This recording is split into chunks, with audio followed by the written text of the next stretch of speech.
All right, Devanny, thank you so much for talking about Frost. I Thank have, you for having I got, me. Yeah. I am like, I love this movie because I felt like it was. I love these type of claustrophobic, type of atmospheric horror films, and you just nailed it like big time. Oh, thank you so much. I'm so glad you enjoyed it. As we were talking about before we just started here, it's an intense film that's not necessarily for everyone, but I'm really proud of it. It does exactly what I think we set out to accomplish with it. And if you like claustrophobic or tension or being stressed out for an hour and a half, then this is going to be it for me.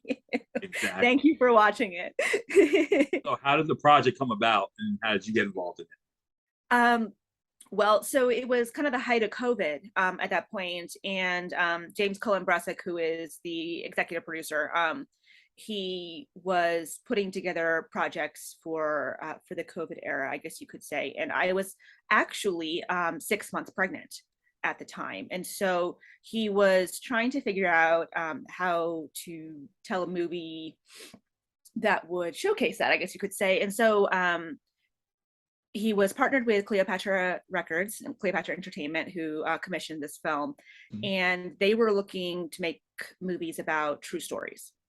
So James actually found a an article about a true story, and I can't say what the article was because it's the major spoiler in the film. Right. But that's what inspired the entire film, and they put together a fictionalized setting around it and pitched it to me. And so I took a little time to think about it because I wasn't quite sure if I wanted to tell this kind of story or not. But then ultimately, I saw it as an opportunity to kind of challenge and push myself as a performer and do something a little unique, especially in the height of lockdowns. I was really anxious to be creative, and so I signed on, and they put it together, and here we are. And you're still talking to me, so that's good. Yes, I gotta say, I mean, I've seen you in other movies. I recently saw Thank you you. in what was that? Death Count, I think it was called. Yep, Yeah. I saw you in that, and so I kind of know like your body work, but this was the one like this was the first lead roles I saw seeing you in, and like I said, you did an excellent job, and this was all about you. But Yeah. we got to talk about the elephant in the room in a way. Vernon Wells, Yeah. that dude is an absolute legend. I got to talk to him a few years back. One of the nicest guys I've ever had the pleasure of talking with. What was it like working with him as your dad? So as you said, Vernon is one of the nicest people you'll ever meet in your life. I've known Vernon like almost a decade now, actually. We've worked together on numerous movies. In fact, he's in this one even. But we tend to come in for like a day or two, make a cameo in something and bounce. And so we've never really gotten to like in-depth work opposite each other, even though we've done a bunch of movies. So this was kind of an opportunity to do that. And when I saw that what they were kind of wanting to do with this story and in this dynamic in the relationship between a father and daughter, I was like, this is a really interesting opportunity for Vern and I to work together in a different capacity. And it's a little bit more of an emotional role than he normally gets to play too, which, Yes. he, of course, as a very talented actor was really interested in doing. And again, we had that chemistry from years and years of friendship. So I thought it might be really beneficial on screen. And he's super nice, he's super talented, and he's a big enough name that you can put him on the marquee, but he's like indie and an artist at heart. And so he'll get down and dirty with you, and he'll really like get in the trenches and just fight to do the best work, which is always great, especially in a movie like this where it's really like intense elements. And he was just up for the whole thing, and he's been wonderful in supporting it. I absolutely adore him personally and professionally. Oh yeah, he definitely elevated, especially the scene where he finally broke down and explained to you why he did what he did all those years ago, and he just broke when he broke down. I was like, oh my god, like seriously, I don't know how he did not cannot get an award for this role because he's just I think he's deserving of it. I mean, He absolutely, yeah. Well, we there wasn't originally going to be any festivals at all for it. This was always because it was commissioned from the distributor. It was always going straight to the market. Um, and we were lucky enough to have a premiere 2 days ago, actually, at North Hollywood Cinefest, because we wanted to show it with an audience first, kind of gauge that reaction. You know why? Because you've seen the movie. oh yeah, Yeah, but we were playing out of competition, so he wasn't eligible for any roles. But I agree. I almost hope that the distributor does some film festivals internationally, because I think he's absolutely worthy of it. He's phenomenal in this film. We're very yeah. lucky. I might have to put him up for a World Film Geek Award for Best Supporting Actor at the end in December, hands down. But what was it like shooting all your stuff in this car in the cold? What was that like? That must have been insane. It was cold. Yeah, I like I said, I was really pregnant, so it was nerve-wracking for a variety of reasons. I'm a very I'm that annoying method actor, so like if we're doing something intense like that, I want to be cold, I want to be hurting, I want to get scraped up. But on the flip side, the baby was getting too cold, the baby was getting too stressed out, and so it was a really unique filming experience for me, because I wanted to just kind of get lost and do my little screen queen thing and like focus and dive into it. But I kept having to come back and check on like reality, because I needed to eat right, I needed to rest a certain amount, I needed to watch my vitals and make sure she wasn't getting too stressed out. And so it was a very, very weird life imitating art, and vice versa, when shooting this one. And we really did shoot in the winter. It was hailing, golf ball size hail at one point. That was great for sound, by the way.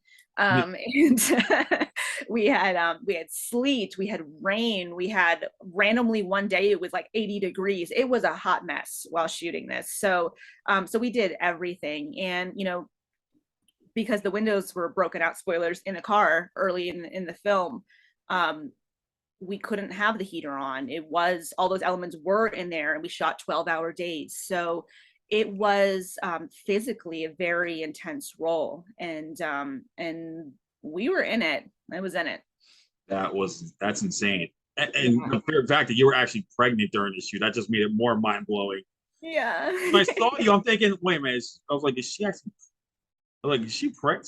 I know the character's pregnant, but she's actually pregnant in that? Yes. Wow, that's just crazy. I mean, we're indie kids, and I'm a horror girl. Like I don't want to, fake a belly. Like, if I'm gonna do it, I'm gonna do it full on. And I kind of felt like, if you think about it, sometimes there's a pregnant character in movies, some more in TV, but for all this big movement on representation and diversity, you rarely see someone very pregnant in a film, or prominently featured in a TV show, even though like half the population are women, and majority of them at some point in their life will start a family. I just thought it was very weird how rare, almost taboo it was for that to happen. So I was like, if I'm at this point in my life and I'm gonna be doing this, I was like, I'm gonna do it full on for real, and and see if I can challenge myself to make it happen. And we did.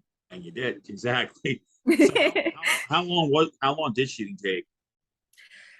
So this was a contained budget, along with it being a contained film. At that point, you probably know, because you're also in media here, people didn't know what was going to happen with the entertainment business. They didn't know if film and television were done, if it was ever going to come back. We didn't know if we were all ever going to come back. So while we were very fortunate to get the green light from this distributor and financing, nobody was really letting go huge budgets at that point in the pandemic. So we had to work with a very modest budget on this. And yeah, let's just say we did the most with what we could, basically. Wow. Yeah. Well, you did, and you made them. I think with the budget you had, I think you would have made a much better film than most Hollywood films today, where they're using so much money and just like wasting it all. Like I keep using this as a great example. Who would spend $25 million just to remove a mustache? Like seriously. I can't even. And that's the thing is, this team, we had to do, very contained story, very contained cast, and the crew was very, very small as well, because we were also worried about COVID with me being in a vulnerable point. But the team that we did assemble, they had worked on, big blockbusters. They had worked on no budget films and everything in between. So they didn't shy away from the fact that we had this unique situation. They looked at it as an opportunity to be creative instead of being restrictive. And so I think that really helped this, that everyone was setting out to make a movie that was intentionally contained and claustrophobic in the elements, as opposed to, oh, it's just a COVID movie. And I think that that's what kind of separated us at this point. A lot of COVID movies are coming out, but I think we really tried to make a story that would hold up regardless, and see if we can think outside the box in these kind of elements instead. Well, if anything, with those last 10 minutes was thinking outside the box, you definitely pulled that off. I'm not spoiling it, but let's just say I was cringe. I cringed that whole time, and I was yelling, and I'm like, I couldn't believe how that went about. But that's just intent. That must have been one of the craziest things to shoot, I can imagine. It's it's definitely pushes some boundaries for sure, and that is the true part of the story. So and I talked about this a little bit, but we went back and forth, the team and I, about how far we wanted to really go with this story. And we all ended up coming into an agreement of, if you're going to tell this story, you owe it to the material to show it honestly, to show it intensely. And we thought that, audiences who are going to watch this should be impacted by it. It should be something that stays with you and traumatizes you a little bit. And if it doesn't, then, either the audience is really desensitized or we didn't do our job as storytellers. So we just went for it. Or they're just zombies. Or they're total zombies. They just have no heart or no soul.